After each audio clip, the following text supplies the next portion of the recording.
ಭಾರತದ ಸಂವಿಧಾನದ ವಿಧಿ 89 ಆರ್ಟಿಕಲ್ 89 ಸಂಸತ್ತಿನ ಮೇಲ್ಮನೆಯಾದ ರಾಜ್ಯಸಭೆಯ ಅಧ್ಯಕ್ಷರು, ಚೇರ್ಮನ್ ಮತ್ತು ಉಪಾಧ್ಯಕ್ಷರ ಡೆಪ್ಯೂಟಿ ಚೇರ್ಮನ್ ನೇಮಕ ಹಾಗೂ ಅವರ ಜವಾಬ್ದಾರಿಗಳ ಬಗ್ಗೆ ತಿಳಿಸುತ್ತದೆ. ಇದರ ಸಂಪೂರ್ಣ ವಿವರಣೆ ಈ ಕೆಳಗಿನಂತಿದೆ. ವಿಧಿ 89 ರಾಜ್ಯಸಭೆಯ ಅಧ್ಯಕ್ಷರು ಮತ್ತು ಉಪಾಧ್ಯಕ್ಷರು. ಈ ವಿಧಿಯು ಮುಖ್ಯವಾಗಿ 2 ಅಂಶಗಳನ್ನು ಒಳಗೊಂಡಿದೆ. 1. ರಾಜ್ಯಸಭೆಯ ಅಧ್ಯಕ್ಷರು ಆರ್ಟಿಕಲ್ 89(1) ಭಾರತದ ಉಪರಾಷ್ಟ್ರಪತಿಗಳು ವೈಸ್ ಪ್ರೆಸಿಡೆಂಟ್ ಆಫ್ ಇಂಡಿಯಾ ಪದನಿಮಿತ್ತ ಎಕ್ಸ್ ಆಫಿಷಿಯೋ ರಾಜ್ಯಸಭೆಯ ಅಧ್ಯಕ್ಷರಾಗಿರುತ್ತಾರೆ. ಅಂದರೆ ಯಾರು ಭಾರತದ ಉಪರಾಷ್ಟ್ರಪತಿಯಾಗಿ ಆಯ್ಕೆಯಾಗುತ್ತಾರೋ ಅವರು ತಾನಾಗಿಯೇ ರಾಜ್ಯಸಭೆಯ ಅಧ್ಯಕ್ಷರ ಜವಾಬ್ದಾರಿಯನ್ನು ವಹಿಸಿಕೊಳ್ಳುತ್ತಾರೆ.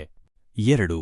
ರಾಜ್ಯಸಭೆಯ ಉಪಾಧ್ಯಕ್ಷರು ಆರ್ಟಿಕಲ್ 89(2) ರಾಜ್ಯಸಭೆಯು ತನ್ನ ಸದಸ್ಯರ ಪೈಕಿ ಒಬ್ಬರನ್ನು ಉಪಾಧ್ಯಕ್ಷರನ್ನಾಗಿ ಡೆಪ್ಯೂಟಿ ಚೇರ್ಮನ್ ಆಯ್ಕೆ ಮಾಡಿಕೊಳ್ಳಬೇಕು. ಒಂದು ವೇಳೆ ಉಪಾಧ್ಯಕ್ಷರ ಹುದ್ದೆಯು ಖಾಲಿಯಾದರೆ ರಾಜ್ಯಸಭೆಯು ಮತ್ತೊಬ್ಬ ಸದಸ್ಯರನ್ನು ಆ ಸ್ಥಾನಕ್ಕೆ ಆಯ್ಕೆ ಮಾಡಬೇಕು. ಪ್ರಮುಖ ಅಂಶಗಳು: ಹುದ್ದೆ ಯಾರು ವಹಿಸುತ್ತಾರೆ?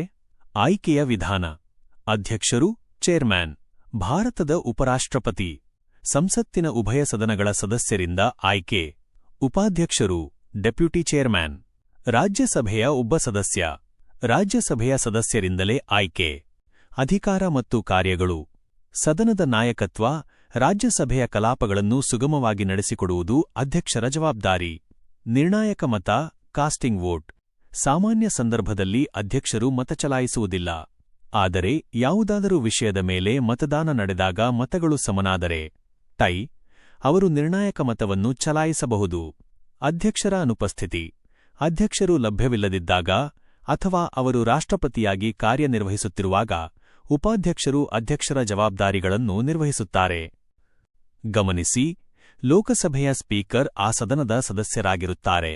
ಆದರೆ ರಾಜ್ಯಸಭೆಯ ಅಧ್ಯಕ್ಷರು, ಉಪರಾಷ್ಟ್ರಪತಿ, ಆ ಸದನದ ಸದಸ್ಯರಾಗಿರುವುದಿಲ್ಲ.